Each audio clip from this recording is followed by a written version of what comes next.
수요 기도회에 오신 여러분들 주님의 이름으로 환영하고 축복합니다. 아멘. 제가 문득 수요 기도회에 이렇게 오신 우리 성도님들이 참 귀하다라는 생각이 들었어요. 왜냐면 이때 교회를 위해서 간절히 함께 기도하잖아요. 그래서 그런 시간이 참 귀한데 오늘 그래서 이제 인사하실 때 옆에 계신 분들에게 당신이 참 귀합니다 이렇게 인사하면 좋겠습니다. 당신이 참 귀합니다. 네, 너무 귀하세요. 네, 귀하십니다. 부잣집만 이제 골라서 터는 대도, 예, 예, 조세영.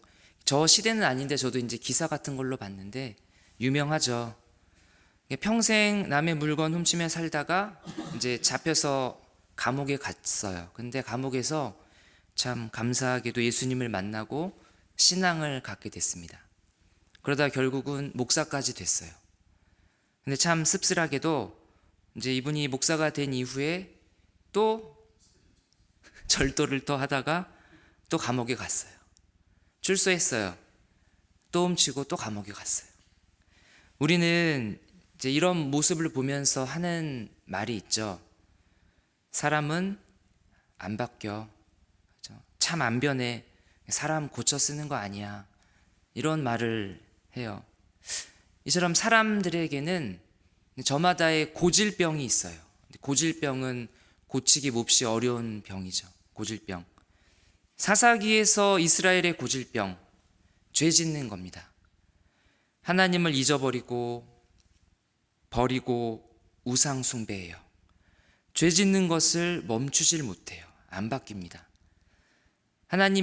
그럼에도 불구하고 하나님의 간절한 이 바람과 목표는 뭐냐면 이 이스라엘의 그 고질병을 고치시는 거예요. 그래서 하나님은 이스라엘을 절대로 버리지 않으세요. 포기하지 않으시고 반드시 내가 그들을 고치겠다 하십니다. 그래서 하나님이 저희가 지난번에 나눠드린 종이처럼 때로는 징계하며 때리기도 하시고 고통 속에서 죽게 엎드려 부르짖기도 하시고 그러다가 구원자 사사를 보내시고 또 대적들의 그 고통스러운 압제로부터 해방시켜 주시고 하나님 안에서 평화를 경험하게 하시고 그래서 어쨌든 사사기는 이 지독하게 안 바뀌는 그 사람을 이스라엘 백성을 바꾸기 위해서 특별히 하나님의 사람다운 사람을 만들기 위해서 하나님이 어떻게 일하시는지를 우리에게 계속 보여주고 있습니다. 지난주에 나눈 말씀처럼 이제 이스라엘은 드보라와 바락을 통해서 40년 동안이나 긴 시간 평안을 잘 누렸어요. 그러나 그러는 동안 이번에도 어김없이 하나님을 잊어버리고 죄악 속에서 살아갔습니다. 이것이 정말 이스라엘이 앓고 있는 지독한 그 고질병이죠.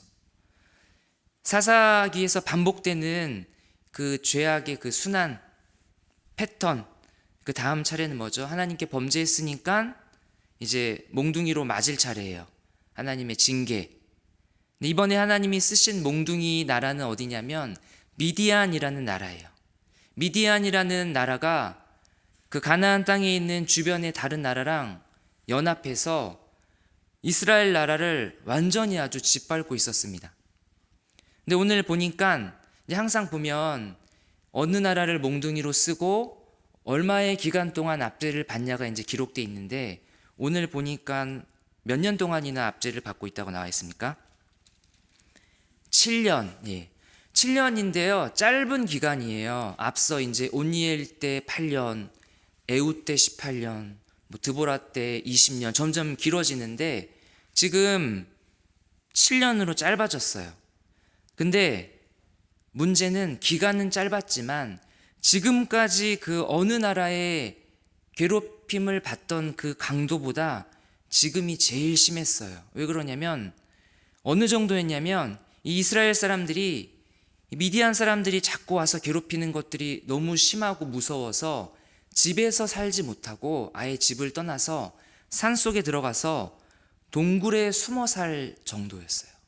또 특별히 얘네 미디안 애들이 그렇게 먹을 것을 가져가요. 그러니까 먹을 게 없어서 막 굶어 죽을 지경인 거였죠.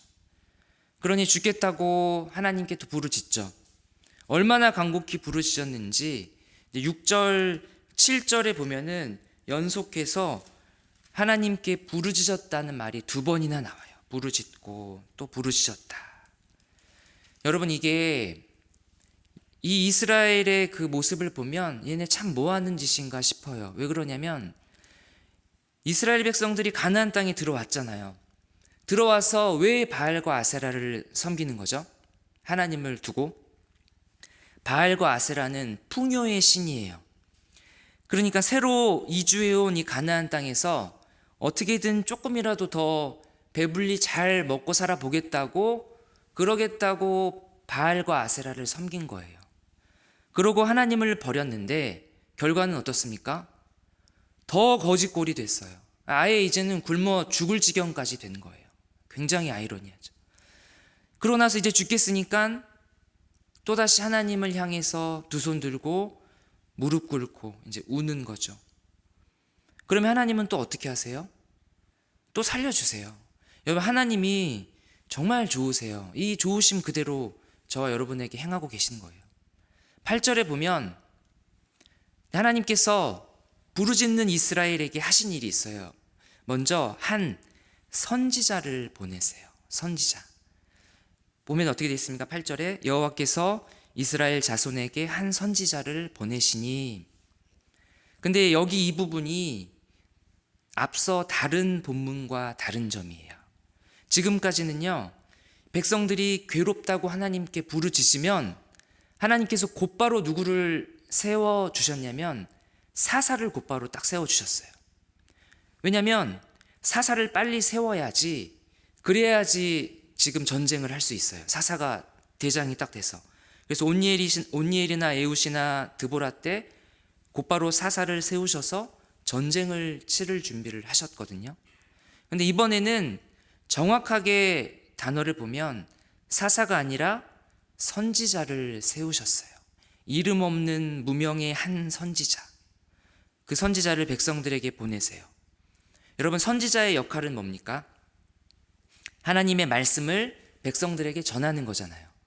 그래서 이 선지자는 지금 미디안 때문에 괴로움받고 있는 이스라엘에게 하나님의 말씀을 전합니다. 그것이 8절에서 10절 내용인데 읽지 않고 그냥 한마디로 하면 이거예요. 선지자가 백성들한테 하는 말, 하나님의 이제 말을 대신 전하는 거죠.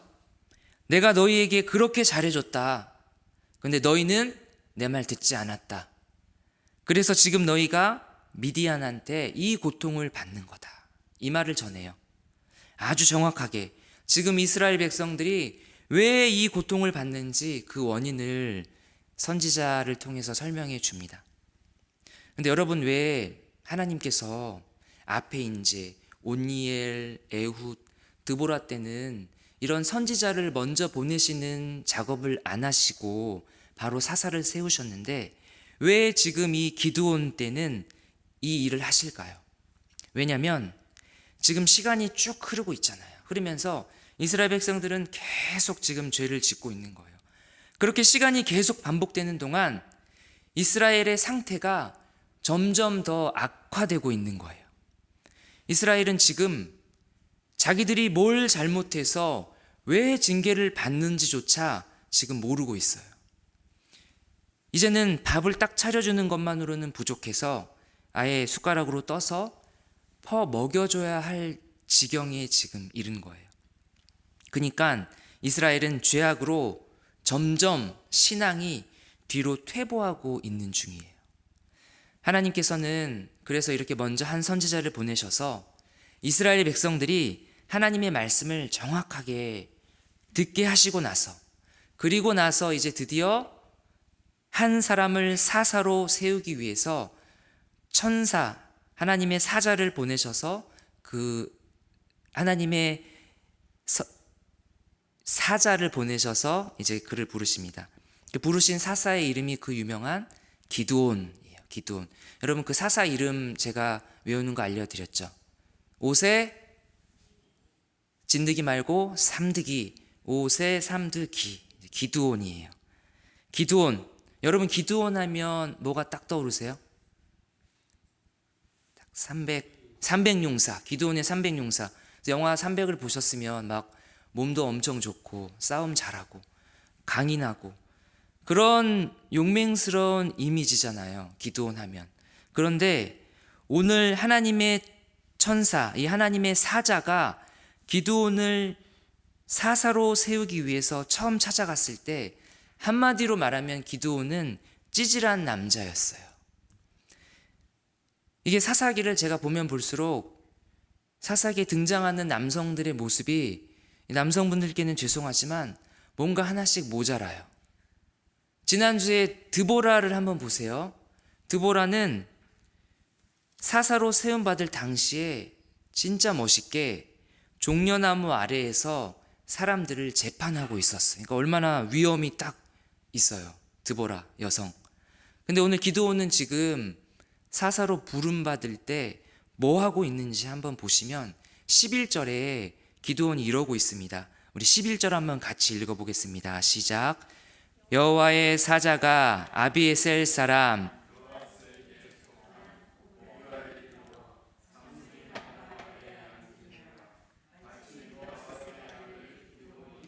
미디안 사람에게 알리지 아니하려 하여 밀을 포도주 틀에서 타작하더니 기드온이 지금 괴롭히는 미디안 사람들한테 안 들키려고 포도주 틀에서 몰래 밀 이삭을 타작하고 있어요.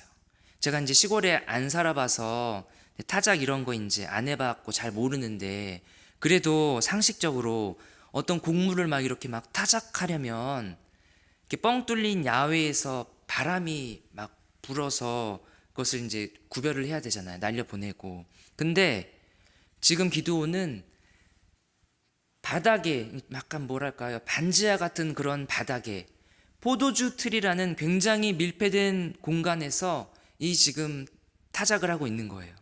기드온이 왜 이러고 있다고요? 설명드렸듯이 이제 먹을 게 조금이라도 있으면 미디안 사람들이 득달같이 달려와서 다 뺏어가 버리니까 그거 안 들키고 안 뺏기려고 이렇게 숨어서 비굴하게 지금 이렇게 타작을 하고 있는 거예요. 이런 쫄보 기드온을 여호와의 사자가 부르는 호칭이 여러분 참 이상해요. 뭐라고 합니까? 12절에 읽겠습니다. 시작. 여호와의 사자가 기드온에게 나타나 이르되 큰 용사여 여호와께서 너와 함께 계시도다 하매. 하나님의 사자는 미디안이 지금 기드온이 막 미디안이 무서워서 숨어서 겁먹고 있는데 그런 기드온에게 큰 용사여라고 합니다. 여러분 기드온이 지금 모습만 봤을 때 큰 용사인가요? 큰 용사, 막 담대한 용사, 싸움을 잘해서 혼자서 다 이기는 그런 용사라면 이렇게 기드온처럼 적들이 무서워서 몰래 숨어서 타작하지 않겠죠. 그리고 천사의 이 큰 용사여 기드온에게 큰 용사여 하나님이 너와 함께 계신다 이렇게 말했을 때 기드온 스스로도 자신이 절대 큰 용사가 아니라는 것을 잘 알고 또 실제로 말도 그렇게 하고 있어요. 기드온이 여호와의 사자한테 말합니다. 이렇게 말해요. 큰 용사는 무슨 얼어 죽을 큰 용사예요. 그리고 무슨 하나님이 함께 하시긴 뭘 함께 하신다는 거예요. 막 기드온이 이렇게 막 따져 묻는 것 같아요.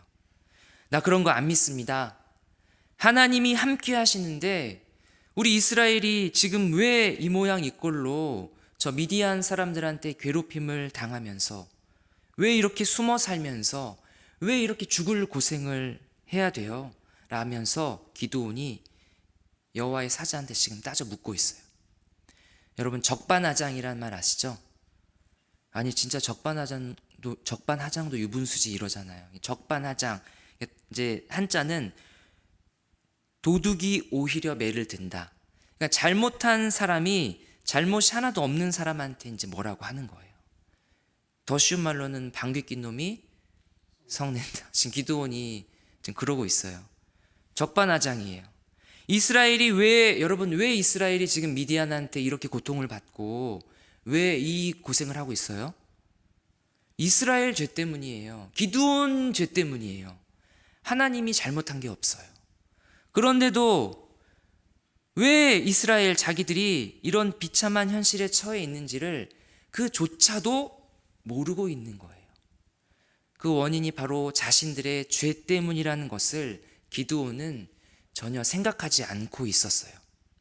이런 걸 보면 지금 기드온과 이 이스라엘 백성들의 그 영적인 상태가 얼마나 암울한 상태였는지를 이것만 봐도 이제 알 수 있는 거죠. 사사시대가 이랬어요. 그런데 여러분, 그럼에도 불구하고 기드온이 지금 막 따져 물으면서 하나님이 함께 하시긴 뭘 함께 해요. 내가 무슨 큰 용사예요. 겉으로는 지금 막 이렇게 불평불만하는 것 같지만, 그런데 기드온의 그 하는 말 자세히 들여다보면 지금 기드온이 사실은 간절하게 뭔가 하나를 바라고 있는 소원이 있어요. 그게 뭐냐면 지금 기드온 자신과 가족들과 온 이스라엘 민족 전체가 미디안한테 고통당하고 있는 그 어려움에서 기드온도 어떻게든 벗어나고 싶은 거예요. 그래서 기드온이 겉으로는 퉁명스럽지만 속으로는 은연중에 하나님의 사자한테 기드온이 지금 이렇게 말하고 있는 거예요. 뭐라고 말하냐면, 하나님께서 옛날에 우리 조상들이 애굽에 있었을 때, 애굽에서 우리를 건져 주실 때 우리에게 베풀어 주셨던 그 홍해를 가르고 그 10가지 재앙과 같은 그 기적들 한 번만 더 지금 베풀어 주세요. 모세와 여호수아 같은 큰 용사를 지금 우리에게 한번 다시 보내주셔서 어떻게든 지금 우리 이스라엘이 미디안의 손에서 지금 건짐 받게 해주세요. 제발요. 지금 기드온이 속으로는 이러고 있는 거예요. 하나님의 사자가 기드온의 이런 속마음을 잘 알고 있었어요. 그래서 앞서 이 사자가 처음 기드온에게 와서 뭐라고 불렀었죠, 여러분? 기드온에게 큰 용사요. 맞아요. 기드온이 바로 큰 용사예요. 이 하나님의 사자가 기드온한테 말하는 거예요. 기드온아, 기드온, 모세나 여호수아 같은 큰 용사 찾을 거 없다. 너 기드온이 바로 큰 용사다. 나 이번에, 하나님이 말씀하시는 거예요. 나 이번에 너 기드온 쓰기로 했다. 너 기드온과 함께 하면서 대적 미디안을 다 멸하고 그들의 손에서 내 백성 이스라엘을 구원하겠다. 이 말을 해요. 이 말을 듣고 이때부터 기드온이 드디어 조금씩 깨달음이 오면서 기드온의 이제 마음이 열려요. 드디어 기드온 자신이 누군지 알기 시작해요. 나 기드온은 그냥 평생 이렇게 숨어서 밀타작만 하면서 또 신세한탄하면서 내가 뭘 잘못해서 이런 처지가 됐는지도 모른 채 그렇게 하나님을 원망하면서 살 사람이 아니구나. 기드온이 지금 깨닫는 거예요. 비록 하나님을 잊었고 하나님을 떠났고 하나님께 징계받은 큰 죄인이지만, 그러나 이런 비참한 상황에서 주님의 큰 구원의 은혜를 입고 이스라엘을 구원할 큰 용사로 쓰이기 위해서 주님께 부름받은 사람, 그게 바로 나구나. 이러한 자신의 정체성을 드디어 기드온이 깨닫기 시작합니다. 그리고 지금까지는 바알과 아세라 같은 우상을 위해 제사가 이루어졌을 지금 그 자리, 지금 여호와의 사자와 얘기하고 있는 그 상수리 나무 아래에서 하나님을 위한 제단을 쌓아 바치면서 무너졌던 예배, 하나님께 드리는 무너졌던 예배를 회복하기 시작합니다. 참 놀라운 변화예요. 근데 이것으로 끝이 아니에요.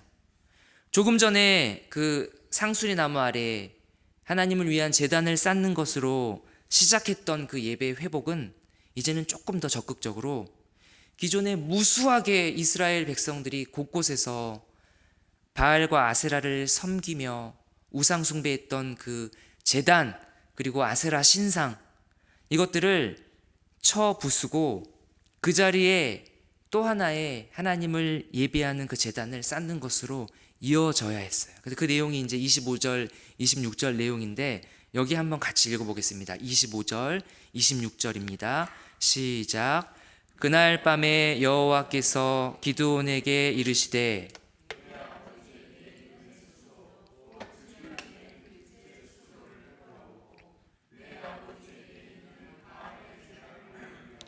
그 곁에 아세라 상을 찍고 또 이 산성 꼭대기에 내 하나님 여호와를 위하여 규례대로 한 제단을 쌓고 그 둘째 수소를 잡아 내가 찍은 아세라 나무로 번제를 드릴지니라 하시니라.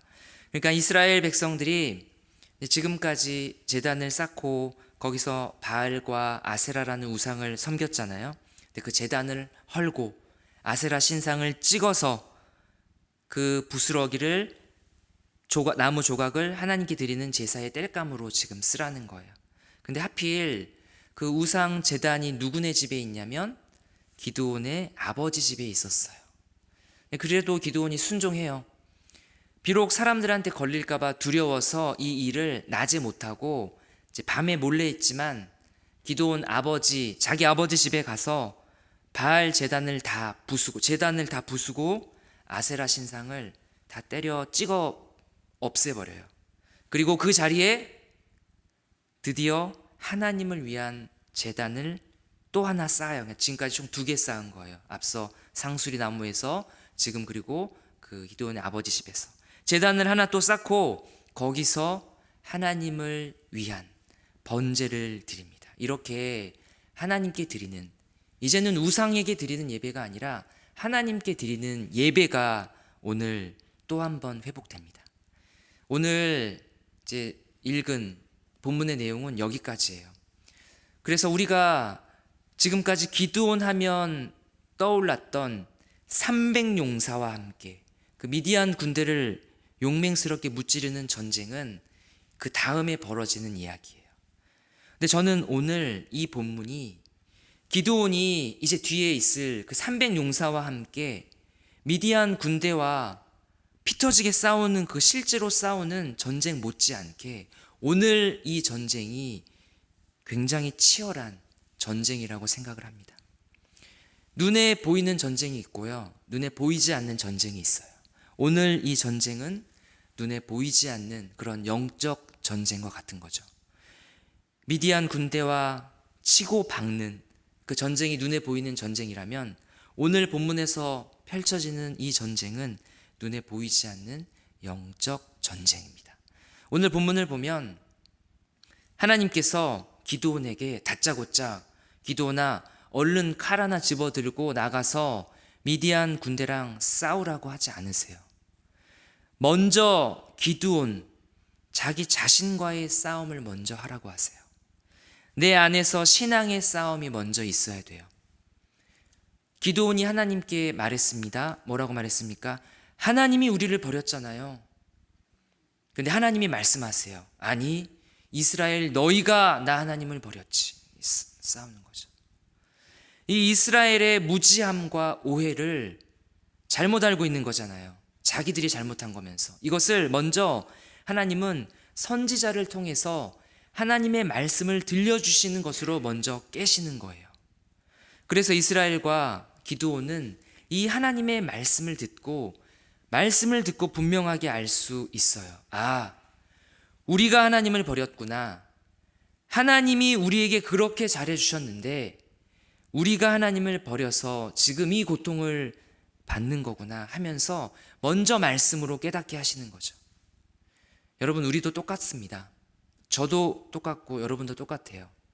문제의 원인이 나한테 있어요. 근데 우리는 자꾸만 그 문제의 원인을 다른 사람한테서 찾아요. 아니면 내 환경에서 찾거나 아니면 심지어 저와 여러분도 우리의 문제를 하나님한테서 찾으려고 해요. 근데 그렇지 않죠. 오늘 주께서 이스라엘 백성들을 구원하시기 전에 먼저 선지자를 향해 들려주신 그 말씀 뭐죠? 너희가 내 목소리를 듣지 않았다. 너희가 내 말을 듣지 않았다. 이 말씀을 오늘 저와 여러분도 들어야 돼요. 듣고 우리가 정말 주의 말씀을 듣지 않은 것을 겸손히 인정하고 깨닫는 것으로 무너진 우리의 신앙을 위한, 무너진 우리 신앙의 회복을 위한 그 싸움이 바로 거기서부터 시작되는 줄 믿습니다. 그리고 나서 그 다음, 그런 신앙의 싸움을 하고 난 다음에는 나는 누구인가? 도대체 나 뭐 하는 사람인가 하는 그런 나의 정체성의 싸움을 해야 돼요. 기드온이 또 하나님께 말했죠. 하나님, 저는 쫄보예요. 미디안이 무서워서 숨어서 이렇게 밀타작하는데 제가 쫄보죠. 저는 못해요. 근데 하나님이 기드온에게 말씀하세요. 아니, 기드온, 너 큰 용사다. 여러분, 주께서 우리에게 큰 용사라고 하시면 우리는 큰 용사예요. 주께서 우리에게 죄인이 아니라 의인이라고 하시면 우리는 의인이고요. 여러분, 사실 저와 여러분의 그 삶의 모습 있죠. 실제 그 민낯을 보면 솔직히 형편없죠. 반복되는 죄와 하나님을 향해 점점 시간이 갈수록 뜨겁고 신앙이 타올라야 되는데 제가 그래요. 시간이 지날수록 점점 차가워지고 냉랭해지고 반대로 근심과 세상 욕심은 커져가고 그런 제 모습에 절망할 때가 훨씬 더 많아요. 그럴 때 저와 여러분이 뭘 붙들고 다시 소망을 회복할 수 있을까요? 그것은 내가 이렇게 형편없는데 사람들이 나를 어떻게 평가할까? 그게 아니라 사람들의 평가가 아니라 이런 나이인데도 하나님은 나를 어떻게 평가하실까? 그거예요. 그거면 돼요. 다른 누가 나에 대해서 비난하고 조롱하고 못한다고 평가해도 하나님의 평가가 가장 중요하기 때문에 거기서 다시 소망으로 일어날 수 있어요. 주께서 오늘 한참 많이 모자라 보이는 저와 여러분을 향해서 뭐라고 부르십니까? 기드온에게 부르신 것처럼 큰 용사요. 왜 큰 용사세요? 주님이 그렇게 저와 여러분을 부르고 계시기 때문에, 그리고 주님이 우리와 함께 하시기 때문에 저와 여러분이 큰 용사입니다. 그것이 바로 오늘 이제 지난 주일에 우리가 주일 말씀으로 들은 주 예수 그리스도의 의로 덧입혀진 저와 여러분을 향한 주님의 평가예요. 그러면 그걸로 된 거죠. 사랑하는 여러분, 저와 여러분이 큰 죄인이지만 그러나 우리는 하나님의 이 큰 일, 주 예수 그리스도의 큰 구원의 은혜, 그 큰 사랑과 큰 은총을 받은 하나님의 큰 용사이심을 믿으시고 거기에 소망을 가지시고 담대하시기를 주님의 이름으로 축복합니다. 그러면 이제는 마지막으로 우리에게 반드시 꼭 회복되는 것이 있어요. 그것이 예배예요. 하나님이 계셔야 할 자리에 감히 바알과 아세라라는 그 잡신 따위를 세워놓고 섬기고 있을 때 기드온이 그것을 쳐부수고 찍어 없앴던 것처럼 우리가 이 세상을 사는 동안 이 세상에 잘 정착해라, 오래오래 행복하게 누리며 살아야 되잖아, 그러면서 우리를 속이고 그렇게 우리가 속기 때문에 우리가 섬기는 이 시대의 바알과 아세라가 있죠. 돈과 쾌락과 권력과 이러한 우상을 파괴하고 찍어내야 됩니다. 나 자신이 정말 세상의 중심이 되어서 나밖에 모르는 그 우상을 부수고 찍어서 내버려야 돼요. 그래야 그 자리에, 그렇게 부수고 찍어내야 그 자리에 다시 원래대로 하나님이 자리하시고 하나님을 향한 예배가 회복됩니다. 아멘. 사랑하는 여러분, 사람이 잘 안 바뀌는 게 맞죠. 그런데요, 하나님은 진짜 잘 바꾸세요. 그래서 저도 옛날엔 헷갈렸어요. 사람이 잘 안 바뀌는 것 같은데 교회에서도 잘 안 바뀌는 것 같은데 진짜 안 바뀌나? 근데 사람은 그래요, 맞아요. 사람은 잘 안 바뀌는 게 맞아요. 그러나 하나님은 잘 바꾸세요. 그 증거가, 그 증인이 바로 여러분이고 바로 저잖아요. 주께서 오늘 저와 여러분을 변화시키시고 이 마지막 때에 주의 백성들의 구원을 위한 큰 용사로 부르셔서 쓰시겠다고 말씀하십니다. 비록 더디지만, 느릿느릿하지만 완전하신 그 주의 복음이 저와 여러분과 우리 교회를 점점 더 복음에 합당한 모습으로 변화시키고 자라가게 하세요. 지금 우리 눈에는 저와 여러분과 그리고 우리 천은교회 또 우리 이름교회의 모습이 진짜 눈에 잘 보이지도 않는 그 겨자씨만한 아주 작은 그러한 상태라 할지라도, 지금은 그럴지라도 주께서 반드시 우리를 자라게 하셔서 거목 한 그루가 되어서 세상 속에서, 저 세상 속에서 쉴 곳 없이 방황하는 새와 같은 그 영혼들이 우리에게로 날아 들어와서 복음의 참된 진리를 알게 하시고 그들이 하나님의 따스한 사랑을 경험하게 하시고 그들이, 세상 사람들이, 그리고 우리와 같이 변화되어 가는 이 아름다운 구원의 큰 역사를 주님께서 이루실 것입니다. 아멘. 이제 우리가 이 약속을 믿고 이 믿음을 가지고 주님 앞에 그렇게 살아가는 그러한 우리 천은교회가 되기를 주님의 이름으로 축복합니다. 아멘.